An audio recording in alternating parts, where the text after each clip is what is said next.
अब लालू प्रसाद यादव का एक बेटा कल शपथ लेता है मंत्री पद की, अंगूठा छाप। ये मेरे देश का सबसे बड़ा दुर्दैव, जो अंगूठा छाप है वो भी मंत्री बन रहा है इस देश में। क्या होगा इस देश का?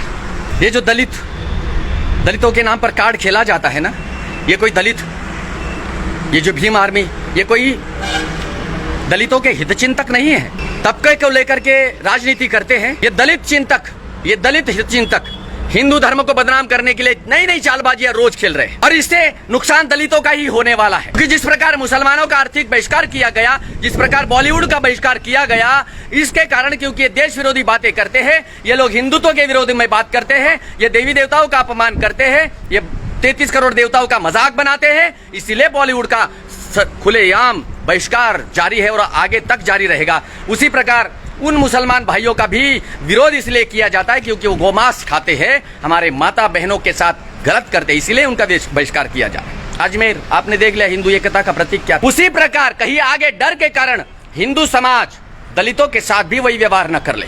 तो मैं सभी दलित भाइयों से निवेदन यही करूंगा कि इस भीम आर्मी के बातों में आकर के अपना नुकसान न करें, क्योंकि आप हमारे समाज का एक अंग हो। ये लोग अपने राजनीतिक रोटियां सेकने के लिए दलितों को हिंदुओं से अलग करने का प्रयास कर रहे हैं। यहाँ पर दलित भोजन का आयोजन किया था। दलित भोजन का अर्थ समझते हैं? पिछड़ा वर्ग जो दलितों में है उनसे मैंने भोजन बनवाया, और वही भोजन हमारे कुछ जैनी साथियों ने और ब्राह्मणों ने यहाँ खाया, बिल्कुल प्रेम से। ये होती है सांघिकता, सामूहिकता और प्रेम। ये मैंने किया। तो क्या कल मेरे जैसा व्यक्ति भी ये सोचे कि अगर हम इनके साथ सहायता करने के लिए इनके साथ खड़े हैं, तो क्या कल ये हमारे साथ भी दुर्व्यवहार क्यों नहीं कर सकते? स्वाभाविक है, दलित भाइयों से मैं निवेदन करूंगा, दलित ये शब्द है ही नहीं, ना वेदों में, ना उपनिषदों में, जिनवाणी में, ना किसी भी धार्मिक ग्रंथों में दलित शब्द आता ही नहीं है। पता नहीं दलित शब्द किसने गढ़ा। जो अपने आप को चमार कहते हैं वो भी अपराधी, क्योंकि चमार कोई दलित नहीं है। चमार अर्थात चवरवंशी, चवरवंश अर्थात सम्राट, चवरवंश अर्थात क्षत्रिय। तुम क्षत्रियों की औलादे हो, लेकिन तुम अपने आप को अगर निचले स्तर पर खुद लेकर के जाते हो तो अपराधी तुम हो। सवर्णवादी कभी अपराधी नहीं है। रोहिंग्याओं को लेकर के केंद्र सरकार ने जो टिप्पणी दी, अब जब हिंदू समाज सजग हो गया है, हिंदू अब जागृत हो हिंदू जब जागृत हो गया है तो सरकार की भी आंखें टेक की टेक खड़ी रह जाती है। इन्हें भी पता चलता है कि हिंदू अगर विरोध करेगा तो सरकारें गिर जाएगी। केंद्र सरकार ने एक अल्टीमेटम दिया, रोहिंग्याओं को 1100 फ्लैट देंगे, मुफ्त सुरक्षा। अरे जो देश के गद्दार है, जिनको म्यांमार से मार मार करके भगाया गया, जहां पर जो लोग देवी देवताओं का अपमान करते, बहनों की हत्या करते थे, रेप करते थे, बलात्कार करते थे, उन बौद्धों ने शस्त्र उठाए और उनको वहां से भगाया। और वे लोग चाइना जाने के बजाय वे लोग हमारे ही हिंदुस्तान में आकर के पनाह लेते हैं और दिल्ली जैसे जगह पर अपना बस्तान बना लेते हैं। और पूरे भारतवर्ष में 5 करोड़ की आबादी इनकी बढ़ गई। और ऐसे घुसपैठियों को जो देश को तोड़ना चाहते हैं, जो नर का मांस भी खा लेते हैं, जो आतंकवादी घटनाओं में पूर्ण रूप से शामिल है, ऐसे लोगों को अगर सरकार 1100 फ्लैट देकर के उनकी सुरक्षा और बिजली पानी फ्री देना चाहती है, तो निश्चित ऐसा सरकार का मैं आचार्य सूर्य सागर विरोध करता। सरकार की गलती, राज्य सरकार ने डिमांड की थी, दिल्ली की राज्य सरकार ने, केजरीवाल तो है ही मुसलमानों का समर्थक। मुसलमानों का समर्थक होना जरूरी है, ठीक है।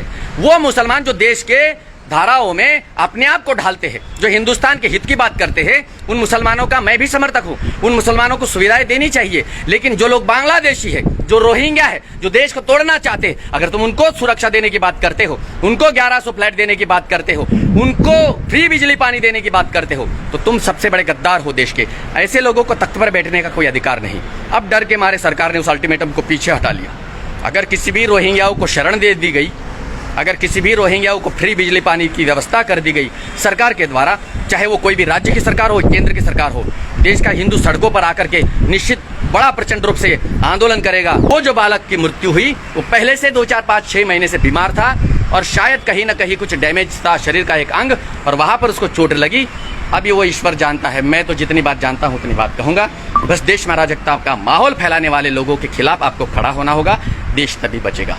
वंदे मातरम, भारत माता की जय। एक अर्जुन कपूर नाम का एक भांड है जो कहता है कि हमारा विरोध कर रहे ये लोग, हम विरोध करने वाले लोगों को सबक सिखाएंगे। अबे यार, तू कैसे सबक सिखाएगा?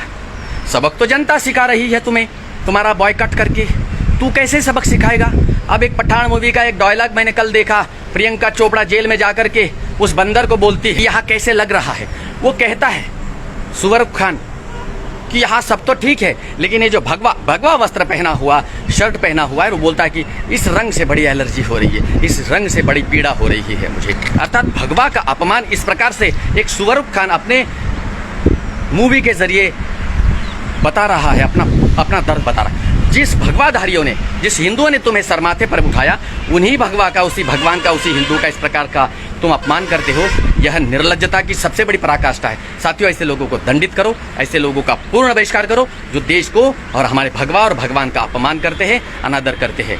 और इस तिरंगे का जो अपमान करता है उसे जिंदा रहने का कोई अधिकार नहीं है। तिरंगा और भगवा हमारे लिए आन बान शान का प्रतीक है। मैंने पहले भी कहा था, भगवा हमारे धर्म की पहचान है और तिरंगा हमारे राष्ट्र की पहचान है।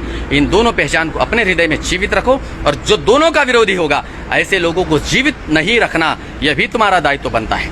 वंदे मातरम। भारत माता की जय।